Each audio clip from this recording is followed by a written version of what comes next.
So now that we're back, we are going to look at this thing called the Smooth Preview feature. Now, we looked at that briefly in the last video, and we looked at how a model that was not made using quads or four-sided polygons will sort of self-destruct when we hit that button. But watch what happens. See, this model was beautifully constructed using just four-sided polygons.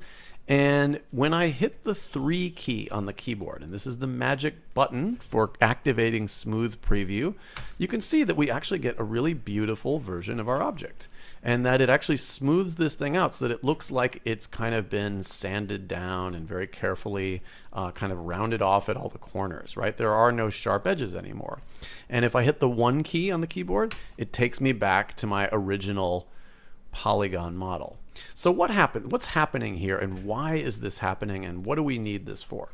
So let's look at our attribute editor for a minute. I'm going to turn on, I'm going to just change, and this is what you use the attribute editor for anyway. So I'm going to go to Smooth Mesh here, and I'm going to say Display Subdivisions, and I'll turn this up to 3. I'll leave this at 2. So now Maya's going to show me what's happening under the hood when I hit the 3 key. And you'll see that we get this kind of interesting thing that happens.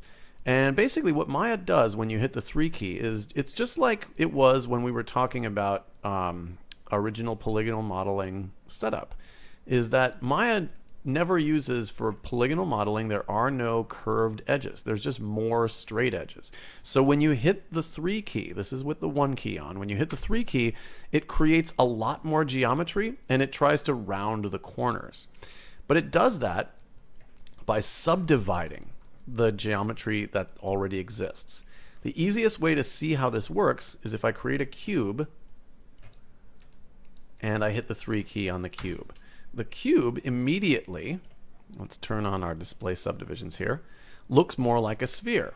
And if we hit the 2 key, you can kind of see them both at once, right? And so basically what Maya's doing when you hit 3 is it's adding a lot more geometry, and then it's using that initial geometry to sort of round the corners off in every respect, right? And so it does this by slicing down the middle. So let me show you how this works.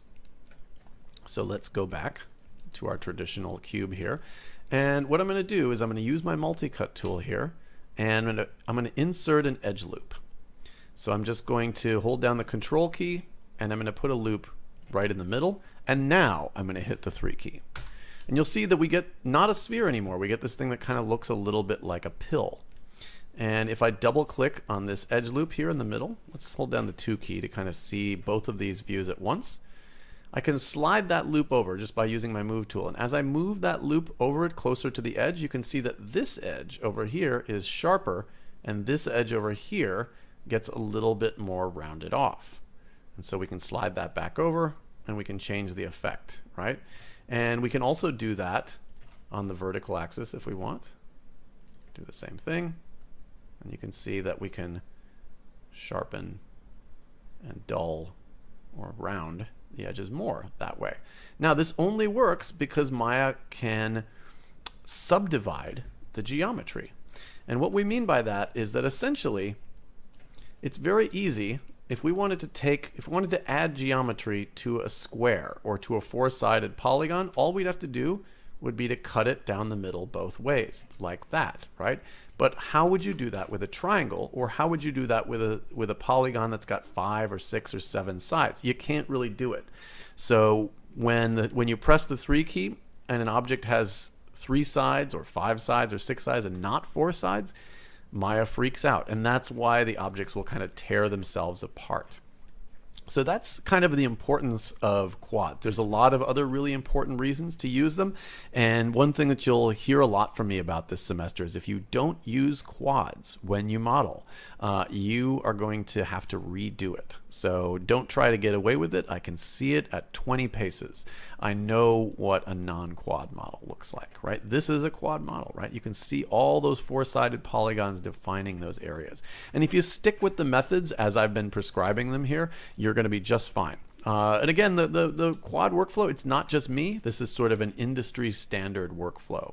So one thing we also want to do here is we want to use our knowledge of how the 3 key works to kind of polish up our model a little bit. Because you can see that when we press the 3 key, this does get nice and round, but we lose some detail. So what we want to do is we want to add more of the edge loops to sharpen up those corners. So if I grab my multi-cut tool here, hold down the control key, everywhere that I want a sharp edge, I'm going to put an edge loop on either side of that edge. So I'll put a loop here and a loop here. Again, just holding down the control key, and now when I hit the 3 key, you can see I get a much sharper edge there. And I'll do that everywhere where I want there to be a sharper edge. And you can see we're getting a lot more definition in those areas. So I'll do a sharper edge here, and there we go. Right now that is starting to look a lot better.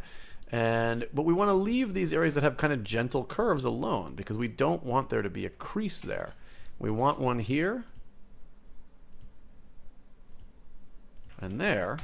Now you can see we've got a nice little shelf going on, and then we probably want one on either side of that crease there. And there we go. Now that is looking a lot better.